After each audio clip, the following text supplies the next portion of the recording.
Hello everyone, welcome to my YouTube channel. मैं आदित्य और आप देख रहे हैं मेरा YouTube channel static GK and current affair with Aditya.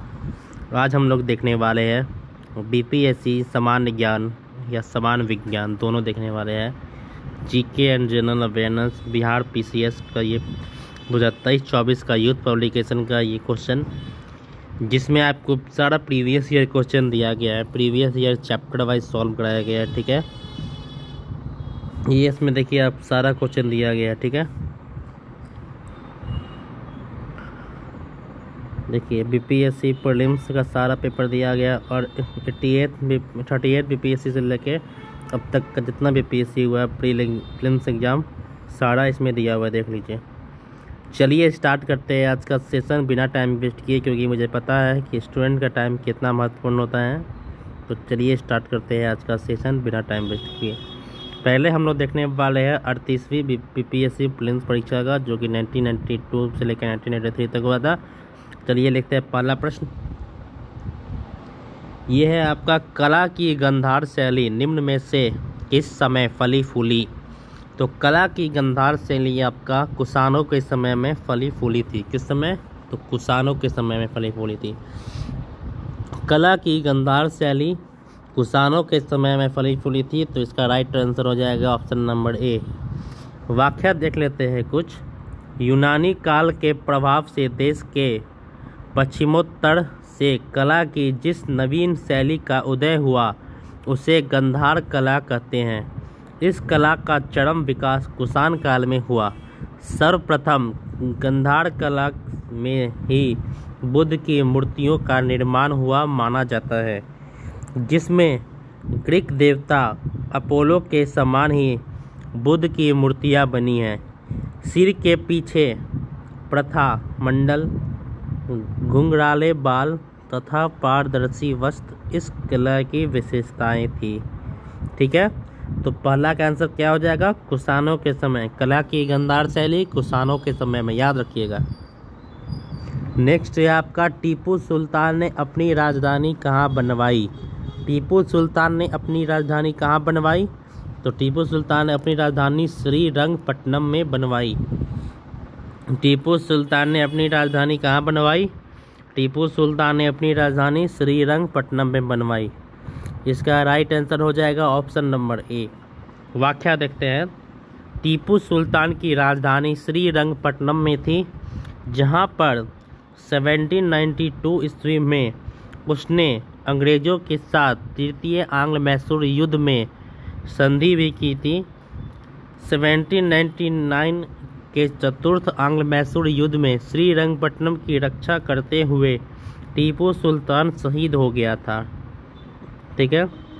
1799 में क्या हुआ था? चतुर्थ आंग्ल मैसूर युद्ध हुआ था, याद रखिएगा। 1792 में क्या हुआ था?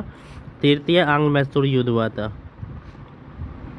नेक्स्ट है आपका, जंतर मंतर का निर्माण किसने करवाया था? तो जंतर मंतर का निर्माण महाराज जयसिंह ने करवाया था। महाराज जयसिंह ने जंतर मंतर का निर्माण करवाया था। ऑप्शन नंबर डी इसका राइट आंसर हो जाएगा। जंतर मंतर का निर्माण किसने करवाया था? महाराज जयसिंह ने, ठीक है। और जंतर मंतर का निर्माण जयपुर के राजा सवाई जयसिंह ने कराया था। इन्होंने 5 वेधशालाओं का भी निर्माण कराया था, जो दिल्ली, बनारस, जयपुर, उज्जैन तथा मथुरा में स्थित है। इन्होंने अश्वमेव यज्ञ भी किया था, ठीक है। महारानी विक्टोरिया को भारत की सामग्री नियुक्त किया गया। कब किया गया? 1877 ईस्वी में। ऑप्शन नंबर सी इसका राइट आंसर हो जाएगा। नेक्स्ट है आपका, महात्मा गांधी के राजनीतिक गुरु कौन थे? महात्मा गांधी अपना राजनीतिक गुरु किनको मानते थे? तो Gopal Krishna Gokhale. Option number D. एक एक क्वेश्चन हम लोग डिस्कस करेंगे, चिंता मत कीजिए आप लोग। महात्मा गांधी गोपाल कृष्ण गोखले को अपना राजनीतिक गुरु मानते थे, जबकि गोपाल कृष्ण गोखले अपना आध्यात्मिक और राजनीतिक गुरु एमजी रानाडे को मानते थे। देखिए यहाँ पे महात्मा गांधी के गुरु कौन हो गए? गोपाल कृष्ण गोखले। और गोपाल कृष्ण गोखले किनको मानते थे अपना गुरु? एमजी रानाडे को मानते थे, ठीक है। फिर है आपका साइमन कमीशन। साइमन कमीशन पहली बार भारत कब आया था? तो साइमन कमीशन पहली बार भारत 1928 ईस्वी में आया था। कब आया था? 1928 ईस्वी में आया था। ठीक है, साइमन कमीशन पहली बार भारत कब आया था? 1928, option number B. Simon Commission जिसका गठन नवंबर 1927 में लंदन में किया गया। साइमन कमीशन का गठन पूछ देगा आपसे, कब किया गया था? तो नवंबर 1927 में कहाँ किया गया था? लंदन में किया गया था, याद रखिएगा। जो 1928 में पहली बार भारत आया था, आया भारत कब आया था? 1928 में। ठीक है, फिर है आपका साइमन कमीशन का गठन 1919 ईस्वी के सुधारों की जांच करना तथा इस बात की सिफारिश करना कि क्या भारतीय इस योग्य हो गया है कि यहाँ के लोगों को और संवैधानिक अधिकार दिए जाए, और यदि दिए जाए तो उसका स्वरूप कैसा होगा। इसके सभी सदस्य अंग्रेज थे अतः भारत में इस आयोग का जोरदार विरोध हुआ था। कांग्रेस पार्टी ने किस वर्ष पूर्ण स्वराज का प्रस्ताव पारित किया? तो कांग्रेस पार्टी ने वर्ष 1929 लाहौर अधिवेशन में पूर्ण स्वराज का प्रस्ताव पारित किया था। Option number B is the right answer. Congress party ने 31 दिसंबर 1929 ईस्वी के लाहौर अधिवेशन में पंडित जवाहरलाल नेहरू के अध्यक्ष में पूर्ण स्वराज का प्रस्ताव पारित किया था तथा 26 जनवरी को स्वतंत्रता दिवस मनाने का निश्चय किया गया था। ठीक है, वर्ष 1919 भारतीय इतिहास से संबंधित है। वर्ष 1919 क्या था? जालियांवाला बाग हत्याकांड से संबंधित है। 13 अप्रैल 1919 को भारत का प्रसिद्ध जालियांवाला बाग हत्याकांड हुआ, जिसमें जनरल डायर द्वारा गोली चलाने का आदेश दिया जाने के कारण भारी संख्या में लोगों हताहत हुए एवं मारे गए। वंदे मातरम गीत के रचनाकार कौन थे? तो वंदे मातरम गीत के रचनाकार थे आपके Bankim Chandra Chatterjee, option number A. Vande Mataram गीत के रचयिता थे बंकिम चंद्र चटर्जी द्वारा रचित प्रसिद्ध पुस्तक आनंद मठ से लिया गया है। वंदे मातरम गीत बंकिम चंद्र चटर्जी द्वारा रचित प्रसिद्ध पुस्तक आनंद मठ से लिया गया है। गुरु रविंद्रनाथ टैगोर ने जन गण मन लिखा, जो भारत का राष्ट्रगान है। जयशंकर प्रसाद ने हिमाद्री तुंग त्रिंग से नामक कविता की रचना की थी। पाकिस्तान का अलग राज्य का आंदोलन का नेतृत्व किसने किया था? मोहम्मद अली जिन्ना ने। पाकिस्तान नामक एक अलग राज्य बनाने जाने का नेतृत्व मोहम्मद अली जिन्ना ने किया था। आगा खां एवं सलीमुल्लाह इत्यादि ने मुस्लिम लीग के निर्माण में अपना योगदान दिया था। पाकिस्तान शब्द का सर्वप्रथम प्रयोग चौधरी रहमत अली ने किया था। पाकिस्तान का शब्द का प्रथम प्रयोग चौधरी रहमत अली ने किया था। भारतीय राष्ट्रीय कांग्रेस की स्थापना कब हुई थी? 1885 में हुई थी। ठीक है, भारतीय राष्ट्रीय कांग्रेस की स्थापना 1885 में एओ ह्यूम द्वारा किया गया था। एलन विक्टोरियन ह्यूम के द्वारा किया गया। इसके प्रथम अधिवेशन बम्बई में हुए, जिसकी अध्यक्षता WC बनर्जी व रमेश चंद्र बनर्जी ने की। कौन से प्रसिद्ध भारतीय नेता सीमांत गांधी के रूप में जाने जाते हैं? खान अब्दुल गफ्फार खान। खान अब्दुल गफ्फार खान भारतीय इतिहास में सीमांत गांधी के नाम से जाने जाते हैं। इन्होंने गांधी द्वारा सविनय अवज्ञा आंदोलन प्रारंभ किया के पश्चात पश्चिमोत्तर भारत में लाल कुर्ती नामक एक आंदोलन चलाया था। मुंडा जनजाति अधिकांश कहाँ बसती है? तो मुंडा जनजाति अधिकांश झारखंड में बसती है। इसमें कोई ऑप्शन नहीं है, तो इसका राइट आंसर हो जाएगा झारखंड। मुंडा जनजाति कहाँ बसती है? झारखंड में बसती है। प्रश्नकाल के समय मुंडा जनजातियों की सर्वाधिक संख्या बिहार में थी, पर वर्तमान में इसकी संख्या झारखंड में है। ये जनजाति मुख्यतः छोटा नागपुर में निवास करती है। मध्य प्रदेश में कौन कौन सी जनजाति है? भील, गोंड आदि जनजाति मध्य प्रदेश में पाई जाती है। असम में बोडो, राभा, दिमाड़ा आदि जनजाति निवास करती है। उत्तर प्रदेश में कोल, थारू, खारवाड़ आदि जनजाति पाई जाती है। लक्षद्वीप टापू अवस्थित है कहाँ? तो दक्षिण पश्चिम भारत में। लक्षद्वीप टापू अरब सागर में अवस्थित है जो दक्षिणी पश्चिमी भारत में स्थित है। बंगाल की खाड़ी में अंडमान एंड निकोबार द्वीप समूह स्थित है। लक्षद्वीप समूह में कुल 36 द्वीप है जिनमें केवल 7 द्वीपों पर जनजीवन है। यह भारत का एकमात्र मूंगा द्वीप है।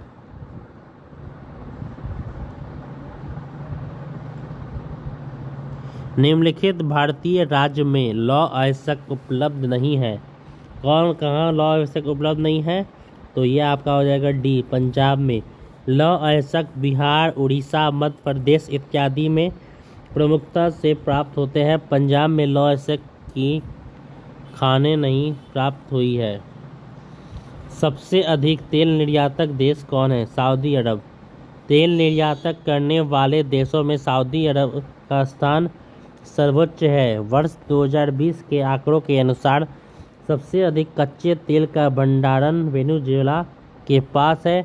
2020 के आंकड़ों के अनुसार विश्व में कच्चे तेल के उत्पादक देशों में अमेरिका प्रथम, सऊदी अरब द्वितीय और रूस तृतीय स्थान पर है। बड़ी लाइन की दो पटरियों के बीच की दूरी कितनी है? 5.5 फीट। Option number B. बड़ी लाइन ब्रॉड गेज की दो पटरियों के बीच की दूरी 5 फुट 6 इंच है। 676 मिलीमीटर होती है। 1676 मिलीमीटर होती है। ब्रॉड गेज भारत के 7 मीटर गेज 1000 मिलीमीटर एवं नैरो गज 762 मिलीमीटर बाई 110 मिलीमीटर का होता है। न्यूक्लियस कॉपरनिकस प्रसिद्ध है यह बताने के लिए कि ग्रह सूर्य के चारों ओर चक्कर लगाते हैं न कि पृथ्वी के। गोबी मरुस्थल कहाँ है? गोबी मरुस्थल चीन और मंगोलिया में है। दक्षिण अमेरिका में आटाकामा, उत्तरी चिली तथा सांतो डे से चूड़ा, उत्तर पूर्वी पेरू मरुस्थल पाए जा गए। पश्चिमी अफ्रीका में सहारा मरुस्थल तथा दक्षिणी ऑस्ट्रेलिया में ग्रेट विक्टोरिया मरुस्थल पाया जाता है। बिहार राज्य अवस्थित है देशांतर लॉन्गिट्यूड के मध्य 84 डिग्री पूर्व से लेकर 88 डिग्री पूर्व तक, लगभग 84 डिग्री पूर्व से लेकर 84 डिग्री पूर्व तक। बिहार राज्य सीन नदी किस नगर से होकर बहती है? पेरिस नगर सीन नदी के तट पर बसा हुआ है। रोम नगर टाइबर नदी के किनारे बसा हुआ है। लंदन थेम्स नदी के किनारे बसा हुआ है। फ्रैंकफर्ट राइन नदी के किनारे बसा हुआ है। स्वेज नहर जोड़ती है भूमध्य सागर को लाल सागर से। स्वेज नहर लाल सागर और भूमध्य सागर को जोड़ती है। ओजोन परत ओजोन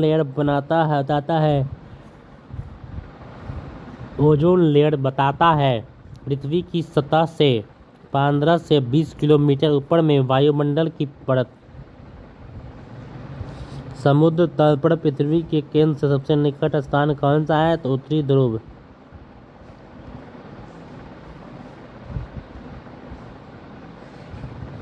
एस्पेरेंटो क्या है? एस्पेरेंटो एक विश्व भाषा के रूप में कार्य करने के लिए बनाई गई एक कृत्रिम भाषा। एस्पेरेंटो एक आसान और कृत्रिम अंतर्राष्ट्रीय भाषा है। स्विट्जरलैंड में बोली जाने वाली प्रधान भाषाएं कौन सी है? D, German, French, Italian. Switzerland में फ्रांस, जर्मनी, इटली, ऑस्ट्रिया से घिरा हुआ है। वहाँ जर्मन, फ्रेंच तथा इटालियन भाषाएं बोली जाती है।